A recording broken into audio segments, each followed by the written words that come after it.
जनाब का नाम जैक डॉर्सी है। 1.5 बरस पहले ट्विटर के सीईओ की कुर्सी को टाटा कर चुके हैं। कई बार भारत विरोधी एजेंडा प्रमोट करने के इल्जाम में घिर चुके हैं, लेकिन मौका मिला तो विवादित बयान देने से बाज नहीं आए। India, for example, India is a country that had many requests of us around the farmers' protest, around particular journalists that were critical of the government, and it manifested in ways such as we will shut Twitter down in India, which is a very large market for us. We will raid the homes of your employees, which they did. We will shut down your offices. If you don't follow suit, and this is India, a democratic.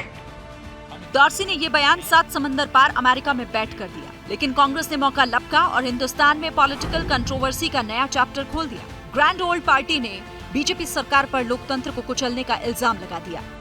सोचिए कि जब 3 काले कृषि कानून आए थे, किसान विरोधी कानून, और उन किसानों का दमन किया जा रहा था, साथ में ट्विटर जैसे प्लेटफॉर्म्स को यह भी बोला जा रहा था कि अगर उनको दिखाया तो आपका भारत में बोरिया बिस्तर हम बंद कर देंगे और आप पर छापे मारे जाएंगे।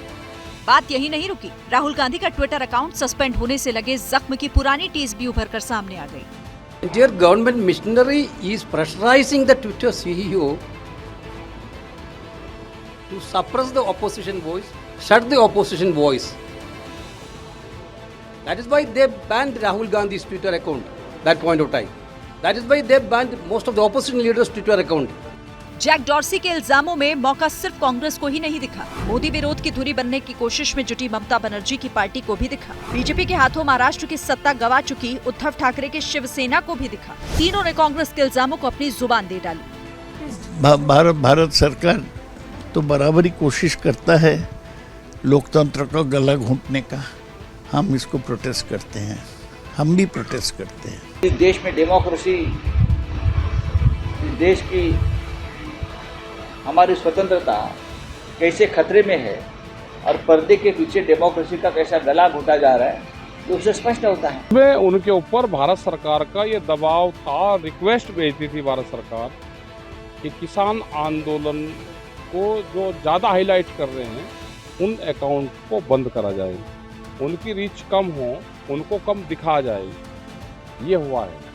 जवाब देने के लिए मैदान में उतरी बीजेपी ने जैक डॉर्सी के बयान की वैलिडिटी और टाइमिंग दोनों पर सवाल खड़े कर दिए। पूछा, ऐसी ताकतों की नींद भारत में चुनाव आने पर ही क्यों टूटती है? और सबसे बड़ा सवाल ये कि क्या भारत में कंपनी चलाने वाले भारत का कानून नहीं मानेंगे?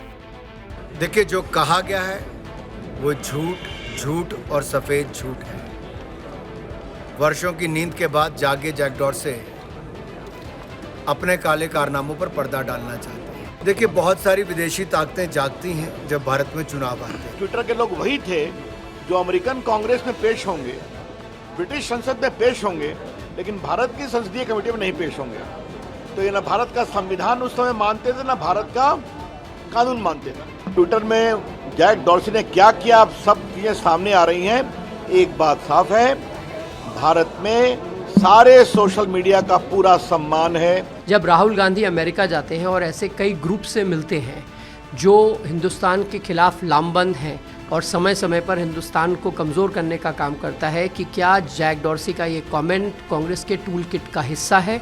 क्या आने वाले 2024 के चुनाव में इसी तरीके से विदेशी ताकतों का इस्तेमाल कांग्रेस पार्टी करने वाली है? वैसे अपने बयान से वर्तमान में विवाद का पिटारा खोलने वाले जैक डॉर्सी का खुद का अतीत भी विवादों से खाली नहीं है। 2018 में वो ब्राह्मण विरोधी पोस्टर उठाने पर केस में फंसे थे। 2020 में हिंदू भावनाओं को ठेस पहुंचाने के आरोप में उनके खिलाफ बेंगलुरु में FIR हुई थी और 2021 में भारत का गलत नक्शा दिखाने पर उन्हें सरकार ने जोरदार फटकार लगाई थी। उनका ताजा बयान कहीं उसी की कसक तो नहीं है।